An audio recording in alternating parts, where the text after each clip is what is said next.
Hi guys, it's me Peng. Nandito nga pala tayo sa van. Kasama natin si Evelyn at si Ate Venice. Kung matatandaan nyo, sila din yung kasama nating umakyat sa Mount Daraitan. Last one tayo, kasama natin si Ate Kim. Siya ang friend and best friend ni Ate Venice. 3 AM, nag-stop over kami dito sa Lisa's Restaurant dito sa Pangasinan.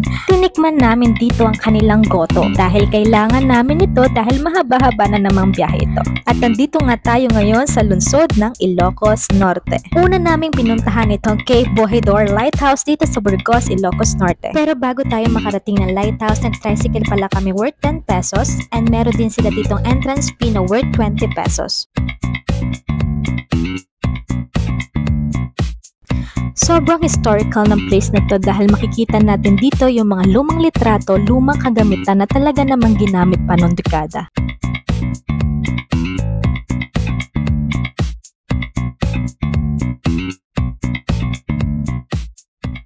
At sunod din naman nating pinuntahan itong Kapurpurawan Rocks. Matatagpuan din dito sa Burgos, Ilocos Norte.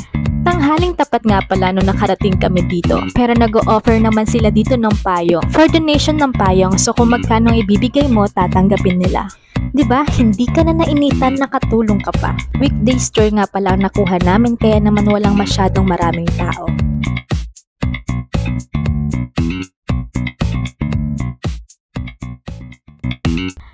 Pangatlo naman nating pinuntahan itong kilalang windmill dito sa Ilocos Norte. Kumuha lang kami ng videos and pictures at bumalik na dahil sa katanghaliang tapat at sobrang init na.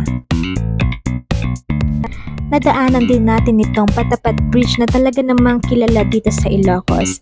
Tumigil muna kami sandali para kumuha ng magandang litrato at talaga namang i-appreciate ang kagandahan nito. Hapon na nang nakarating kami dito sa Blue Lagoon. Ito ay isang sikat na beach dito sa Ilocos. At ito ang huling lugar na pupuntahan namin sa unang araw namin dito sa Ilocos. Isa't kalahating oras din kami nagbanding at nagkwentuhan. At nag-decide na kami mag-impake para makapagpahinga. Gabi na nga na nakarating kami dito sa aming tutuluyan, dito sa La Vea. Dito tayo magpapalipas ng gabi. Kakatuwa dahil madami silang room. At nakakatuwa dahil magkakasama kami sa iisang room. So meron ditong 4 bed, aircon yung room and may sarili ding CR. Matapos mag-ayos ng rooms, bumalik kami para kumain at mag-chill. Kasama nga pala namin dito yung mga joiners. So magkakakilala kami dahil magkakasama kami sa van. At ito ang unang gabi namin dito sa Ilocos Norte.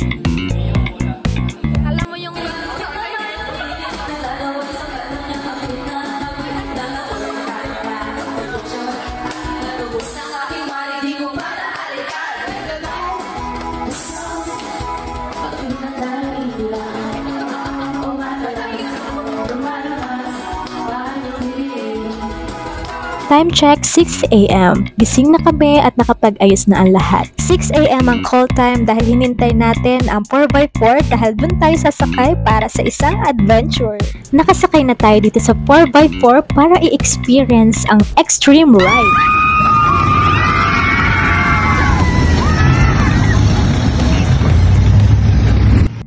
At hindi din kompleto ang adventure mo kung hindi mo trinay itong sandboarding nila dito. Nakakatuwa dahil kami lang yung tao dito. Grupo namin at isang grupo ng pamilya ang trinay ang ganitong klaseng activities.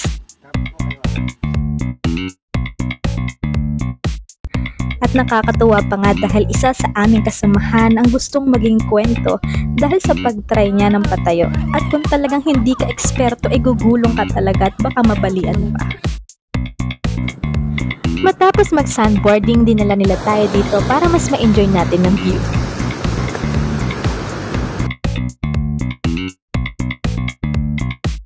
Matapos ang extreme riding sa 4x4 and sandboarding, bumalik na kami para kumain ng breakfast. Second day natin dito sa Ilocos at first nating pupuntahan ang Malacanang of the North. At ito ang kanilang entrance fee.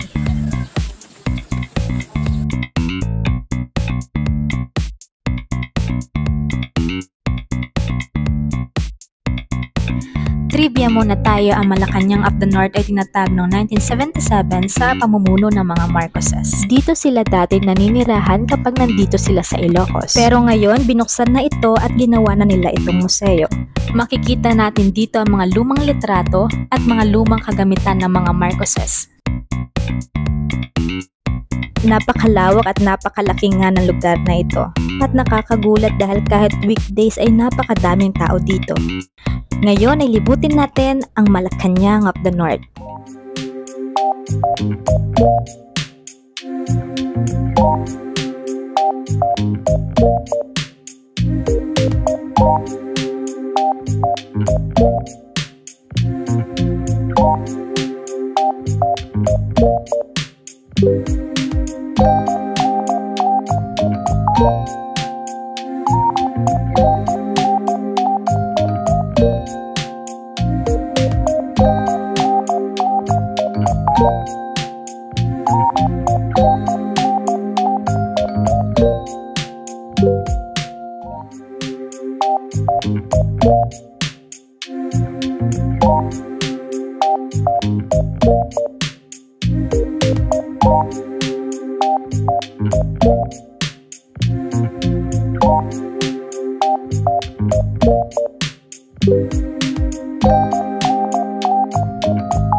Kulang ang isang oras para busisiin ang mga kagamitan ng mga Marcoses.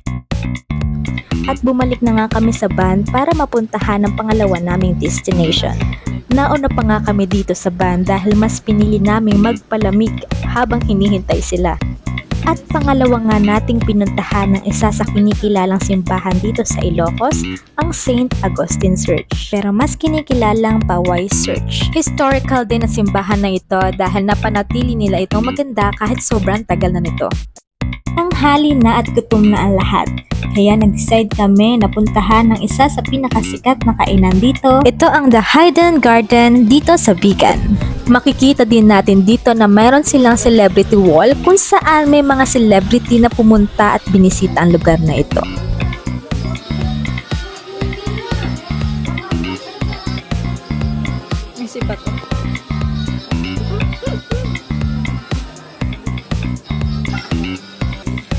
Pagpasok mo pa lang, sasalubungin ka ng traditional song like tinikling at napaka-aesthetic na ambience. Bagay na bagay ang lugar na ito sa mga titas at mga mother nating mahilig sa mga plants.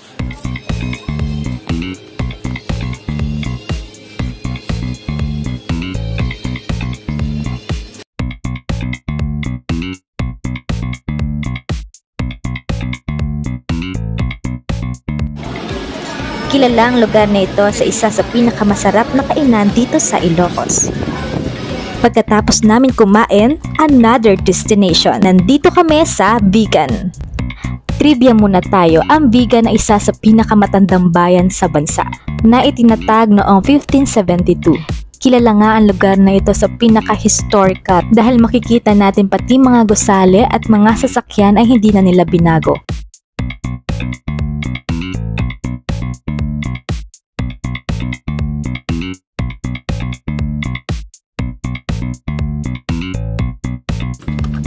At pwede din i-experience sa pagsakay dito sa kalesa.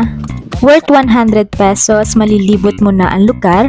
At nagbigay din si Kuya ng tip knowledge sa history ng Vigan.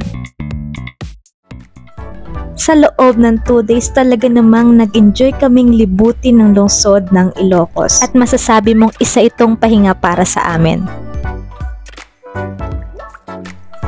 Para sa mga nagtatanong paano nga ba tayo nakakapag-travel, unang-una kailangan may budget ka.